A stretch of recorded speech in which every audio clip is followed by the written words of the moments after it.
Ladies and gentleman, Ettinahole Mekedatu ವಿಳಂಬಕ್ಕೆ ರಾಜ್ಯ ಸರ್ಕಾರ ಕಾಡುವ ಸರ್ಕಾರ ಏನಾದರೂ ಅವೈಜ್ಞಾನಿಕ ಯೋಜನೆಗೆ ಕೈ ಹಾಕಿದ್ಯಾ? ಈ ಸರ್ಕಾರದ ನಡೆ ಬಗ್ಗೆ ಸಂಶಯ ಮೂಡಲು ಕಾರಣವಾದ ಸ್ಫೋಟಕ ಸತ್ಯವೇನು? ಅಥವಾ ಇದೆಲ್ಲ ಗೂಬೆ ಕುರಿಸುವ ತಂತ್ರವ? ರಾಜ್ಯಸಭೆಯಲ್ಲಿ ದೇವೇಗೌಡರು ಬಿಟ್ಟಿರುವ ಒಂದೊಂದು ಬಾಣಗಳು ಈಗ ಸಂಘರ್ಷಕ್ಕೆ ಕಾರಣವಾಗಿದೆ. ಈ ಎಲ್ಲ ಅಪ್ಡೇಟ್ಸ್ ಅನ್ನ ನಾನು ನೀಡ್ತೀನಿ. ಇದು ಫೋಕಸ್ ನ್ಯೂಸ್ ಟುಡೇ. ನಾನು ತೇಜಸ್ವಿ.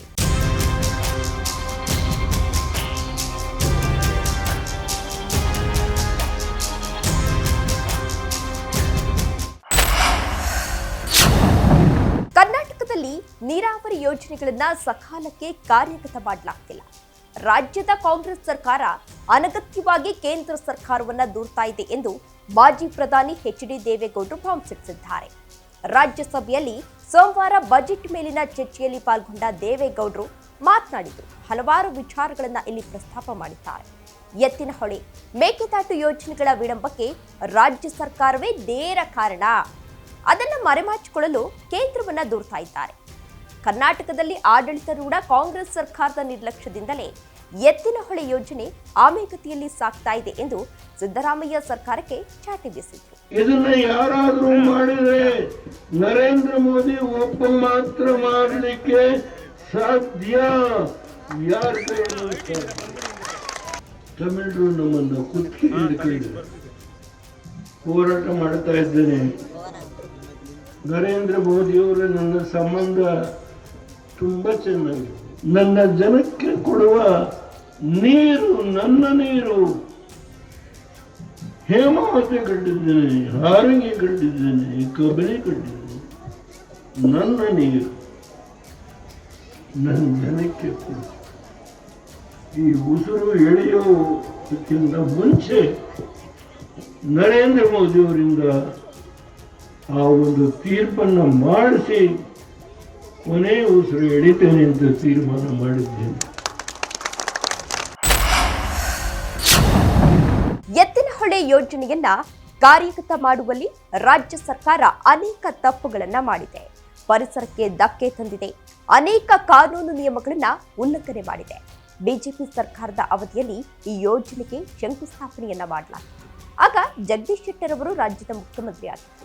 ಆಗ ಆ ಯೋಜನೆಯ ಅಂದಾಜು ವೆಚ್ಚ 8,000 ಕೋಟಿ ರೂಪಾಯಿ ಇತ್ತು. ಈಗ ಅದು 33,000 ಕೋಟಿ ಮೀರಿದೆ. ಆದರೆ ಈವರೆಗೂ ಕೂಡ ಚಿಕ್ಕಬಳ್ಳಾಪುರ, ಕೋಲಾರ, ತುಮಕೂರು ಜಿಲ್ಲೆಗಳಿಗೆ ತೊಟ್ಟು ನೀರು ಕೂಡ ಹೋಗಿಲ್ಲ. ಅಷ್ಟೇ ಅಲ್ಲದೆ ಈ ಯೋಜನೆ ಕಾರ್ಯಗತ ಆಗ್ತಾ ಇರುವಂತಹ ಹಾಸನ ಜಿಲ್ಲೆಯ ಸಕಲೇಶ್ಪುರಕ್ಕೆ ಹತ್ತಿರದಲ್ಲಿರುವಂತಹ ಅರಸಕೆರೆಗೆ ನೀರು ಕೂಡ ಬಂದಿಲ್ಲ. ಸವಿವರವಾಗಿ ಯೋಜನೆಯ ಲೋಪಾದೋಷಗಳನ್ನ ದೇವೇಗೌಡರು ಎಕ್ಸ್ಪೋಸ್ ಮಾಡಿದ್ರು. ಈ ಕಾಂಗ್ರೆಸ್ 1996 ನಾನು ಮುಖ್ಯಮಂತ್ರಿ, ನನ್ನ ಹೆಂಡತಿ ಬೇಡ ಅಂತ ಹೇಳಿದ್ರು. ನಂಬೇಡಿ ಈ ಕಾಂಗ್ರೆಸ್. ಡೆಲ್ಲಿಗೆ ಹೋಗಬೇಡಿ, ಹಳ್ಳಿಯ ಹೆಣ್ಣು ಮಕ್ಕಳು ಮೋಸ ಮಾಡ್ತಾರೆ. ಈ ಕಾಂಗ್ರೆಸ್ ಎಂದು ನಮ್ ಕೂಡಲು ನಿಮ್ಮೆಲ್ಲರ ಆಶೀರ್ವಾದ ಬಲದಿಂದ ಇನ್ನೂ 4-6 ವರ್ಷ ಬದುಕಿರ್ತೇನೆ, ಹೋರಾಟ ಮಾಡ್ತೇನೆ. ಅದೇ ಜಿಲ್ಲೆಗಳಿಗೆ ಬೆಂಗಳೂರಿನ ಕೊಳಚೆ ನೀರನ್ನ 3 ಹಂತಗಳಲ್ಲಿ ಶುದ್ಧೀಕರಿಸದೆ ಮಲಿನ ನೀರನ್ನ ಹರಿಸಲಾಗ್ತಾ ಇದೆ. ಆ ನೀರು ಮಾನವ ಬಳಕೆಗೆ ಯೋಗ್ಯವಲ್ಲದು. ಇದರ ಪರಿಣಾಮವಾಗಿ ಆ ಭಾಗದಲ್ಲಿ ಬೆಳೀತಾ ಇರುವಂತಹ ಬೆಳೆಗಳು ಹಾಗೂ ತರಕಾರಿಗಳು ವಿಷಕಾರಿಯಾಗ್ತಾ ಇದೆ. ಜನರ ಜೀವದ ಜೊತೆ ರಾಜ್ಯ ಸರ್ಕಾರ ಚೆಲ್ಲಾಟ ಆಡ್ತಾ ಇದೆ. ಈ ಜಿಲ್ಲೆಗಳು ಎದುರಿಸ್ತಾ ಇರುವಂತಹ ಸಮಸ್ಯೆ ದಿನದಿಂದ ದಿನಕ್ಕೆ ಬಿಗಡಾಯಿಸ್ತಾ ಇದೆ. ಪ್ರಧಾನಿ ನರೇಂದ್ರ ಮೋದಿ ಹಾಗೂ ಕೇಂದ್ರ ಅರಣ್ಯ ಮತ್ತು ಪರಿಸರ ಜೀವಿಶಾಸ್ತ್ರ ಖಾತೆ ಮಂತ್ರಿಗಳಾದ ಭೂಪೇಂದ್ರ ಯಾದವ್ ಮಧ್ಯಪ್ರವೇಶಿಸಬೇಕು. ಇಲ್ಲವಾದರೆ ಈ ಜಿಲ್ಲೆಯ ಜನರು ವಿಪರೀತ ಬೆಲೆ ತಿನ್ನಲಿದ್ದಾರೆ ಎಂದು ಕೇಂದ್ರ ಸರ್ಕಾರಕ್ಕೆ ಹಕ್ಕೊತ್ತಾಯವನ್ನು ಮಂಡಿಸಿದರು.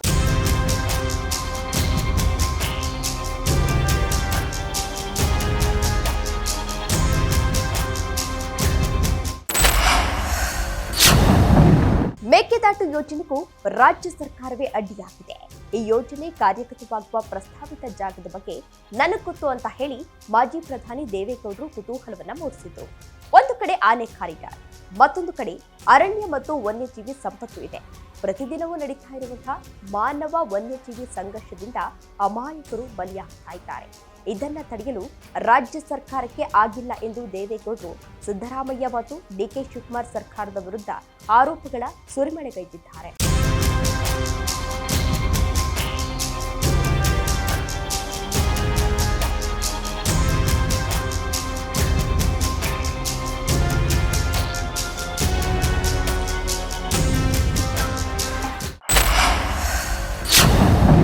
ಹಾಗಾದ್ರೆ ಗೌಡರ ಈ ಎಲ್ಲ ಆರೋಪಗಳಿಗೆ ಸರ್ಕಾರ ಯಾವ ರೀತಿ ಪ್ರತಿಕ್ರಿಯೆ ಕೊಡುತ್ತೆ ಅಂತ ಕಾದ್ ನೋಡ್ಬೇಕಿದೆ. ಇದಾಗಿತ್ತು ಫೋಕಸ್ ನ್ಯೂಸ್ ಟುಡೇ ಅಪ್ಡೇಟ್. ನೆಲ ಜಲ ಭಾಷೆಗಾಗಿ ನೋಡ್ತಾ ಇರಿ ಫೋಕಸ್ ಟಿವಿ.